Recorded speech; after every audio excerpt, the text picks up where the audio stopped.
We turn now to a consideration of punk in the UK, and it's a story that starts with one guy, and that guy is Malcolm McLaren. When we talk about the rise of punk in the UK, we probably should think about, before we talk about Malcolm McLaren, we probably should think about some of what was going on in the culture of the UK at the time.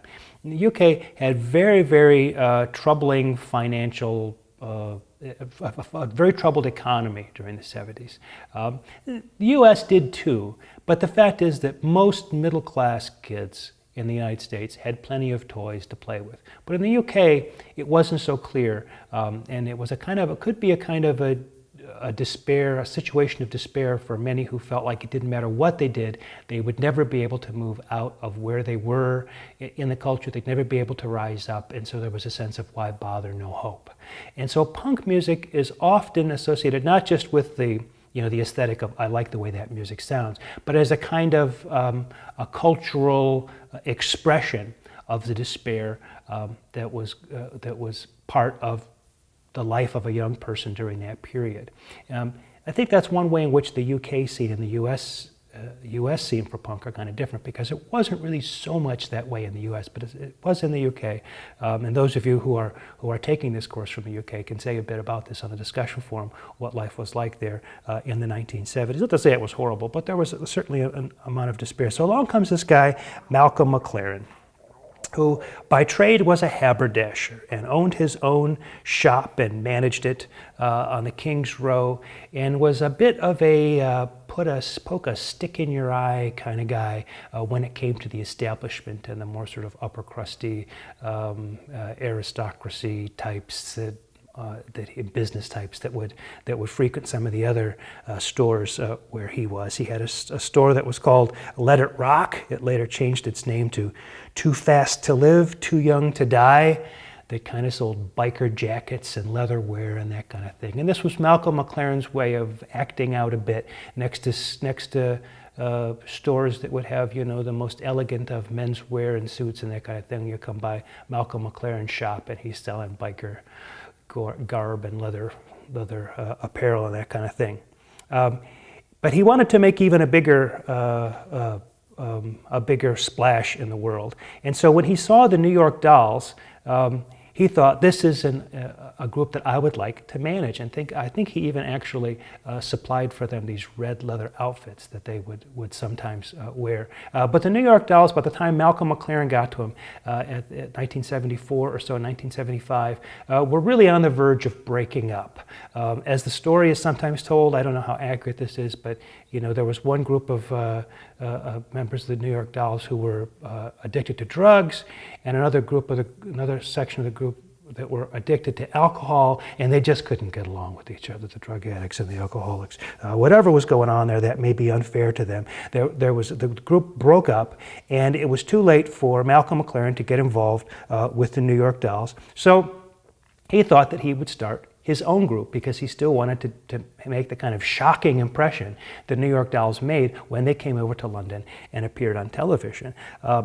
He renamed his shop Sex and sold not only leather clothing, but also fetish wear, a further sort of stick in the eye of the elegant and very sort of prim and proper clientele on the street next to him there. I've heard the story told many different ways, and some of this is probably apocryphal, but that the show window was too scandalous for people to be able to sort of see, for people walking by to be able to see it. So we covered it all up with paper, except for a little hole in the window where you could look in and see what was in the show window if you really wanted to, so it wouldn't be offensive to people walking by, but anybody who wanted to see could. And of course, that just made people want to see more, and that was perfect for him. So he has this store called Sex. So he decides to call the band that he puts together specifically for this purpose the Sex Pistols. Well, you can imagine just the name of the group is already a bit of a kind of outrageous kind of act. And the Sex Pistols become, surprise, surprise, famous for their scandalous and notorious punk behavior. Absolute disregard and disrespect for all authorities in any kind of form. Appear on British television and use swear words and become a real kind of, they become the ultimate bad boys of popular music during this period. And Malcolm McLaren works this masterfully. He gets an advance from EMI, but then the Sex Pistols do something outrageous and EMI says, you can keep the advance, we don't want you, you're done. So then he signs with A&M Records and gets an advance, and they do something scandalous, and they say, get out of here, we don't want you, keep the advance. So now he's got 2 advances. He hasn't even put the album out yet. He finally puts the album out for Virgin Records after getting a 3rd advance. The band puts out 1 album, but got 3 advances on that record. Never mind the bollocks. Here's the Sex Pistols from 1977, goes to #1 in the UK, but only number 106 in this country. It's easy when we talk about the Sex Pistols story to think, oh, well, this must have been the same thing that was happening in the US, but no.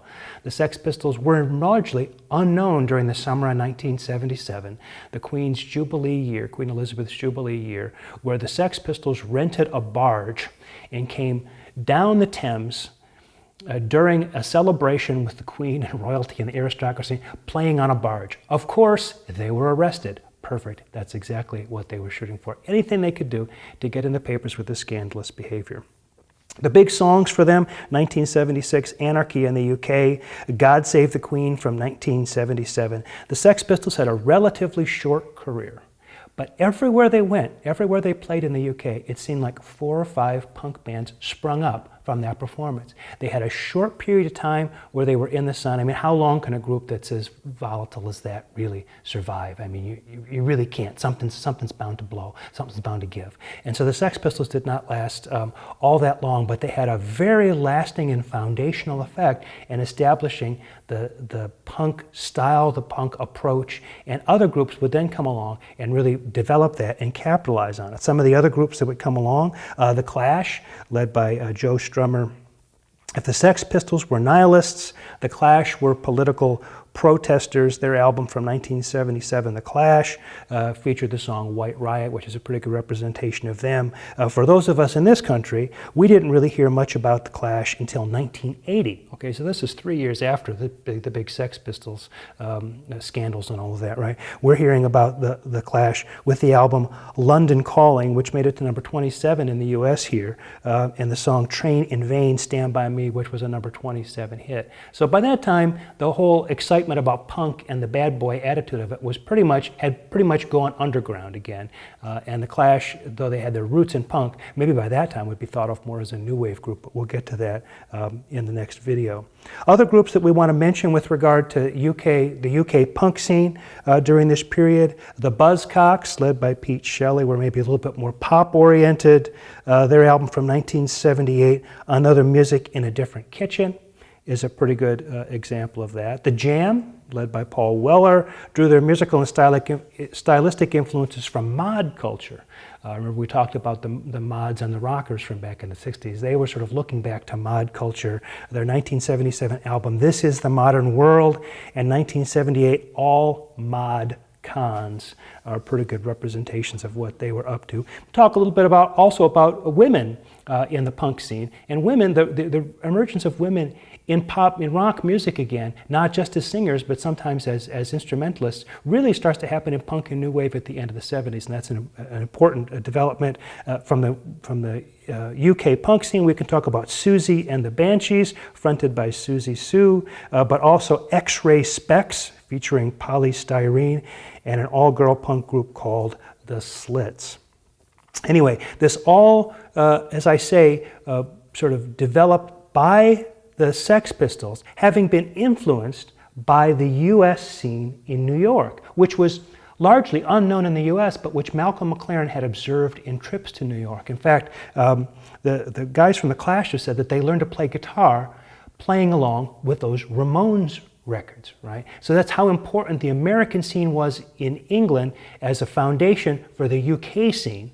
But what's going to happen now is the UK scene, with the Sex Pistols and all the trouble that they're stirring up in this country, in the UK, makes it back to the United States, and now Americans are introduced to the idea of punk rock, even though it's been going on in New York City, going all the way back to the early 1970s. But when they're introduced to it, it won't be punk for very long. It will be transformed into something we call new wave.